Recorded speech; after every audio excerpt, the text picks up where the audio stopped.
Hi, and welcome. You're listening to the X22 Report. My name is Dave, and this is episode 1193B, and today's date is February 1st, 2017, and the title of the episode is The Central Bankers' Elite Push Their Agenda to Bring About Chaos. Let's get into the economic collapse, political and geopolitical news. Now, since Trump has taken office, he's been cutting a lot of regulations, he's been cutting costs, and we can see on his first day in office, he instructed Chief of Staff Priebus to send a memo to all executive agencies imposing a regulatory moratorium that effectively froze all pending rules and regulations proposed by the Obama administration on their way out of Washington. Now, according to a new study from the American Action Forum, that simple one-page memo that from Priebus saved Americans $180 billion. Does that mean everything's okay? Absolutely not. I understand that Trump is trying to cut costs, but we're in a situation right now where the economy, with the amount of debt, it's going to take a lot more than that. We see that Trump is going up against CNN. CNN is going up against Trump. Trump is calling out CNN as fake news. And we see right now, according to Politico, the White House has confirmed that surrogates of the Trump administration will no longer appear on CNN and will instead go to places where they think it makes sense to promote their agenda.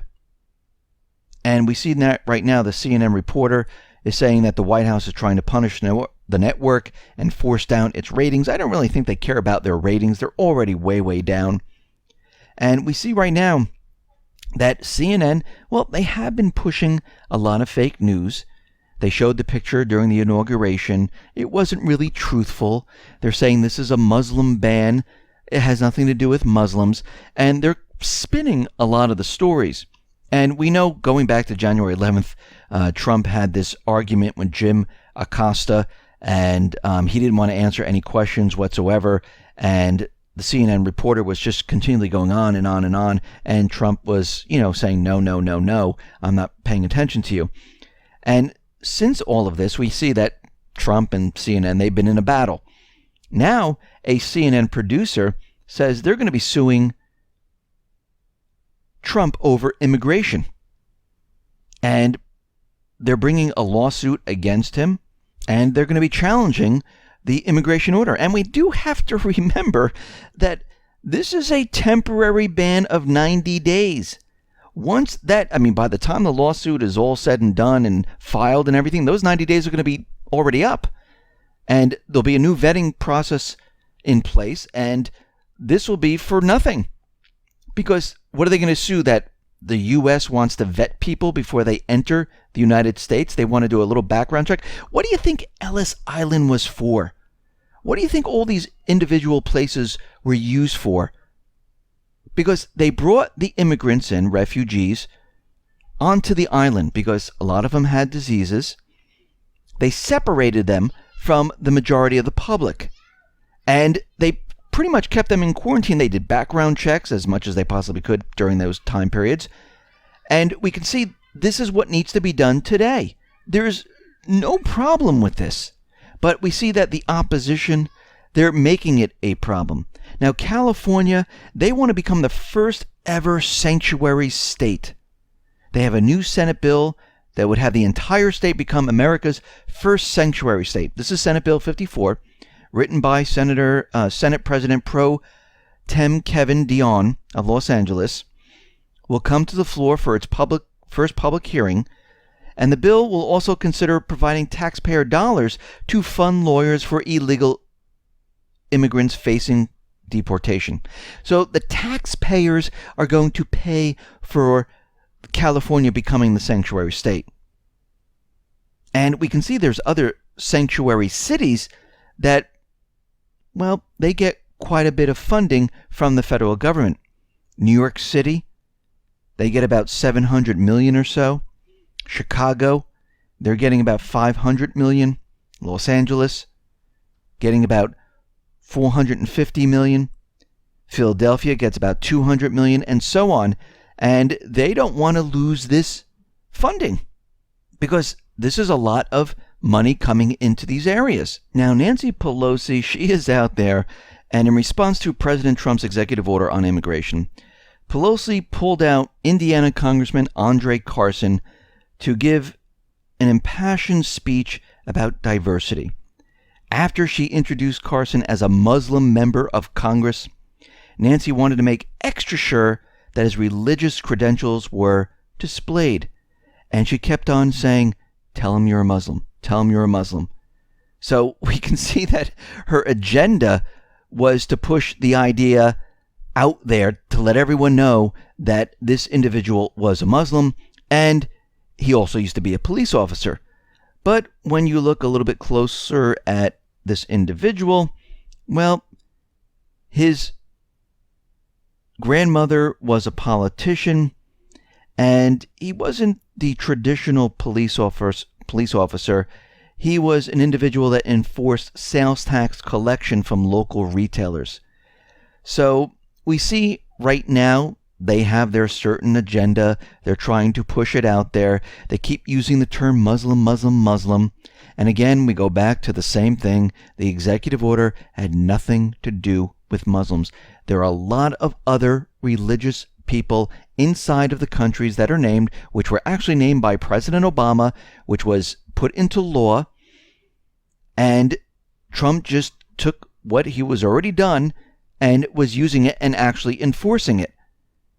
And of course, the opposition is out there making a really big deal about this. Now, former CIA Director and U.S. Defense Secretary Leon Panetta said Trump's executive order to block refugees from coming to the United States for 4 months and restrict immigration from 7 Muslim nations, there's that word again, may contribute to growth of terror threat in the U.S. So let's go with what he's saying, where there's going to be terror. So first, letting refugees and immigrants in from these countries without doing proper vetting, that won't increase the terror threat in the United States? Well, of course it would. And remember, we're going with their thinking process here. Bombing Libya, Sudan, Lebanon, Yemen, Iraq, Syria, that won't increase terrorism. And bombing them since, 2009? And drone attacking them, killing women and children, well, that's not going to increase terrorism. But placing this temporary ban, well, that's the major problem. To vet those people coming into the country. Really? So this is what they're really thinking, and this is what they're trying to convince everyone of. Now, we all know the truth. We know the U.S. is in this country, in actually these countries, and we know that the terrorists out there, the Islamic State, Al-Qaeda, Al-Nusra, Al-Sham, the moderate rebels, which is part of all of them, we know the United States, Israel, the coalition forces, created the terrorist groups. They've been supporting them, they've been funding them, they've been bringing them weapons, and over the past many years, they've been caught many, many times doing this. Actually, just recently, there was a helicopter that landed in the Islamic State area, picked up, some of them dropped off aid, and we can see right now that they're playing on all of this to convince everyone that this is a bad idea to vet people coming into this country. It makes no sense what they're saying. Now, we've been following and watching what has been happening in Ukraine for quite a while. We know that the U.S. and the coalition forces, they're still there training the forces, bringing in weapons, and we knew eventually they were going to go for it. And we can see right now, since Trump became president, and they're not going to get the support they want, they were completely against Trump for becoming president. We can see right now that Ukraine decided they're not going to wait any longer. And it looks like the elite, they're preparing and ready to create chaos around the world. And we understand right now that out in Ukraine, and this is according to the Ukraine's deputy defense minister, says that troops are slowly advancing on rebel positions. As of today, despite everything, meter by meter, step by step, whenever possible, he said our boys have been advancing. And we can see right now that Kiev is clearly behind the recent escalations. And the question is, why now? And it has to do with Trump, because it looks like Trump is not going to support them. And we see right now that war is on in this area, and they have been bombing many of the areas in the Donetsk area. Actually, there was a Buk missile that was fired. They have fragments of it, and they've taken pictures showing that, yes, they've been using these type of missiles. And what they were trying to hit was a OSCE observatory mission area vehicle, which was observing the entire area, and they were trying to shoot it down. And we can see that the Ukrainian army, well, they have sustained significant losses in 2 attempts to break through the DPR defenses on the south axis. And we see that things are really ramping up. They're even out there saying, and this is coming from Ukraine, from Kiev, that a Ukrainian military transport plane came under fire on Wednesday while conducting a training flight over the Black Sea. Now, there is joint naval drills going on with 7 NATO member states with the Ukrainian naval forces in the Black Sea. And what has happened is they're saying that Russia, well, they fired upon this plane, an AN-26. Now, Russia's denying this, saying, we didn't fire upon any plane. What they're reporting is that this AN-26 plane was flying very close and getting very dangerously close to Crimea's 2 drilling platforms, and they were making passes over it, and the individuals on these platforms were worried that the plane was going to hit, and they decided to fire flares in the sky. And they fired 4 of them to show the plane, no, you're getting too close, you need to move away. Now, these were not bullets, and these were not missiles. These were flares to warn the plane away. So Kiev was trying to provoke Russia into doing something, and now they're making a really big deal about this, and we can see what is happening. They're trying to push the agenda in this area. Now, another area where we can see that the elite are trying to push their agenda is Iran. They know that Trump right now, they can get him to react to different situations, especially in Iran and China. They realize how he feels about these 2 countries. Russia, they can't do anything about. He's speaking to Putin. They realize, well, that's not going to work. Now, Iran did admit they fired a missile. They fired a new missile. And of course, here in the United States, they're saying that, well, they just violated the nuclear deal. And Iran's saying, no, the test did not violate the nuclear deal under the UN Resolution 2231. But of course, what these neocons, what the elite, the central banks are telling Trump is that, yes, we need to go after him because they understand how he feels. So they're going to use this to their advantage. And they're going to try to push their agenda in this area. So right now we see the war getting started in Ukraine. We see the White House right now saying they're going to respond to this Iranian missile test. And now we have former U.S. Deputy of State urging Trump to support the Kurds against the Islamic State, to support the moderate rebels, and help take Raqqa. Antony Blinken, former Deputy Secretary of State in the Obama administration, is trying to direct Trump to do all this. Now, is Trump going to listen? Most likely not. Now, we have to understand that the elite, the central banks, they want war. They've been preparing for war for quite a while, and they're looking at the weak spots of Trump, trying to box him in, trying to get him to war. And we can see right now, one of the areas is China. And we can see at this point that during the testimony before the Senate Foreign Relations Committee, Secretary of State nominee Rex Tillerson made an extraordinary comment concerning China's activities in the South China Sea. The United States, he said, must send a clear signal first the island building stops, adding that Beijing's access to those islands is not going to be allowed. Now, this is all the central bankers' elite need. We have them. We can start a war. And Sean Spicer, which is Trump's press secretary, well, he repeated this message.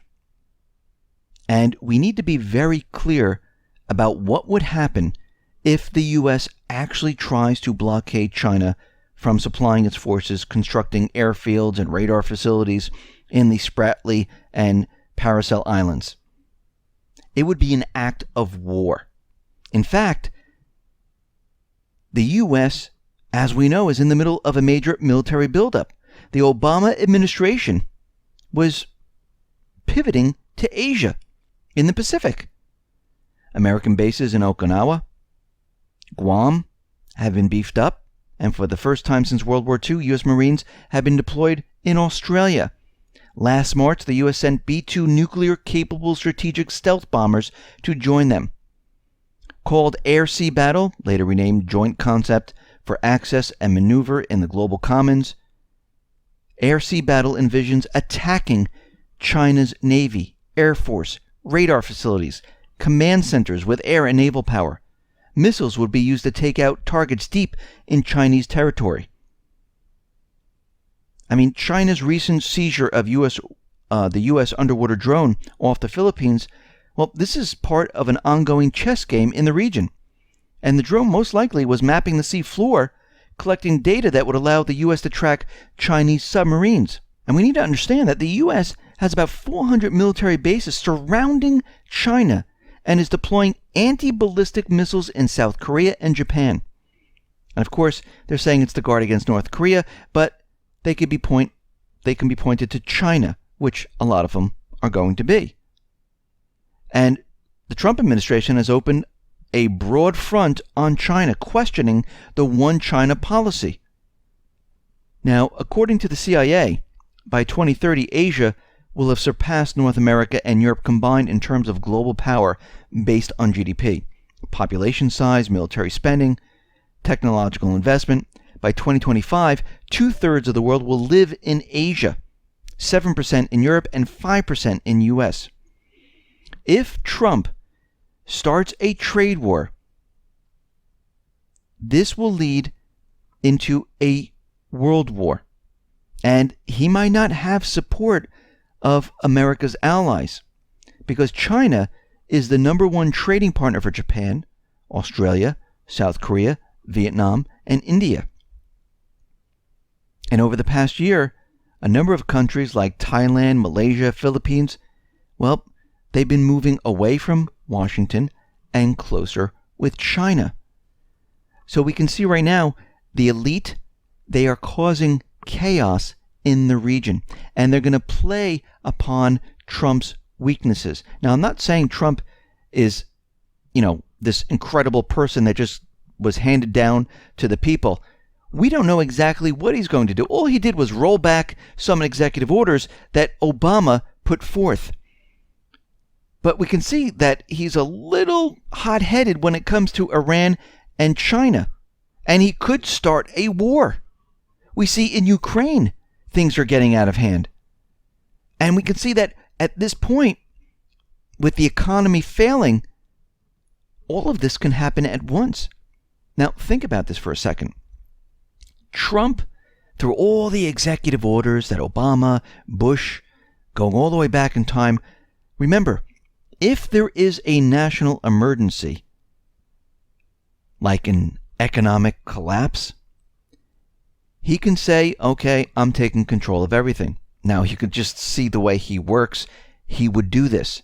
And he would be allowed to do this because previous presidents, well, they allowed him to do this, which would then allow him to take control of the central bank, because we're under a state of emergency. And at this point, he could go up against the central bank. And while all this is happening, we can see the central bank, well, they could start war in these certain areas and push their agenda and push them into it. So we can see right now, there are many different possibilities in how this is going to go and how everything is going to react. Because if the central bankers decide to say, okay, we're going to be raising the rates, the economy is going to start slowing down, the economy is going to start coming down, Trump can come and say, oh, well, we're in a national emergency. I need to take control of everything. And he'll cite all the previous executive orders, which would put the central bank in a corner, and that plan that they had will not work.